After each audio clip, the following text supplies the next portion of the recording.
perselisihan yang menyatukan. Imam Bonjol. Nama kecil Imam Bonjol adalah Muhammad Syahab.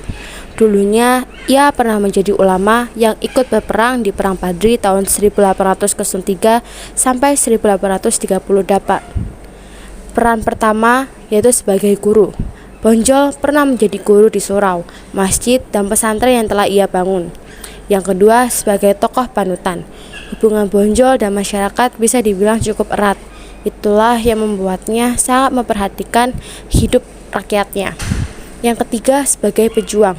Sebagai anak yang hidup sejak zaman Belanda, dia telah berniat berjuang melawan melalui media agama Islam dengan mendirikan tarekat Naqsyabandiyah. Bonjol dan Perang Badri berawal dari 3 orang haji yang kembali dari Mekah ke Indonesia. Mereka adalah Haji Miskin, Haji Sumanik, dan Haji Piobang yang ingin memperbaiki cara hidup masyarakat Minangkabau yang meleset dari aturan agama Islam. Mengetahui hal tersebut, Tuan Kunang Receh ikut mendukung ketiga haji itu. Ia mengajak ulama-ulama lain yang ada dalam Harimau Nan Salapan. Harimau Nan Salapan sendiri adalah dewan kumpulan 8 orang tokoh-tokoh Islam yang berniat untuk melakukan pembersihan umat Islam rakyat Minangkabau. Harimau Nan Salapan kemudian meminta Tuanku Lintau, Panglima kaum Badri, untuk mengajak yang di-Pertuan Bagaruyung Sultan Arifin Munisyah beserta kaum adat untuk meninggalkan beberapa kebiasaan yang tidak sesuai dengan ajaran Islam. Namun sayangnya tidak ada persetujuan dari kedua pihak. Puncak peristiwa terjadi pada 1815. Terjadi pecah pertempuran di Koto Tengah dekat Batu Sangkar. Karena merasa terdesak, maka kaum adat meminta bantuan kepada Belanda untuk ikut berperang. Perjanjian mereka ini memberikan kesempatan bagi Belanda untuk menguasai seutuhnya wilayah Minangkabau. Oleh sebab itu, melalui Gubernur Jenderal Johannes van den Bosch, Belanda mengajak pemimpin kaum Badri, yaitu Tuanku Imam Bonjol, untuk berdamai. Belanda menawarkan perdamaian melalui perjanjian Masang pada 1824.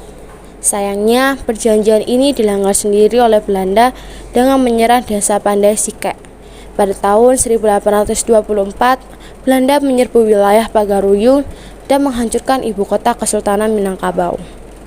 Pada tahun 1833, peperangan mulai berubah. Yang tadinya antara kaum adat dan kaum Badri, sekarang kedua kaum ini justru bekerja sama melawan Belanda.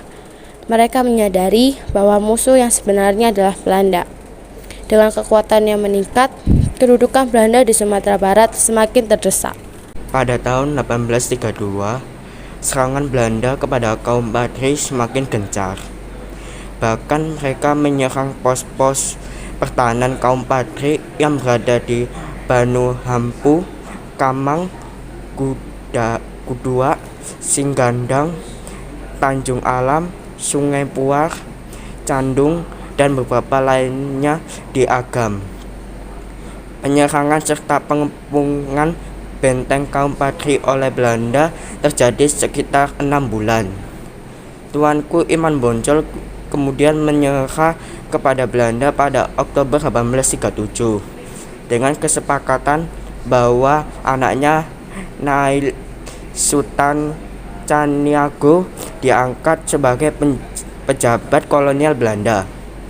Pada akhirnya Imam Bonjol dibuang ke Cianjur, Jawa Barat, dan meninggal pada 8 November 1864 dan disemayamkan di pengasingannya itu.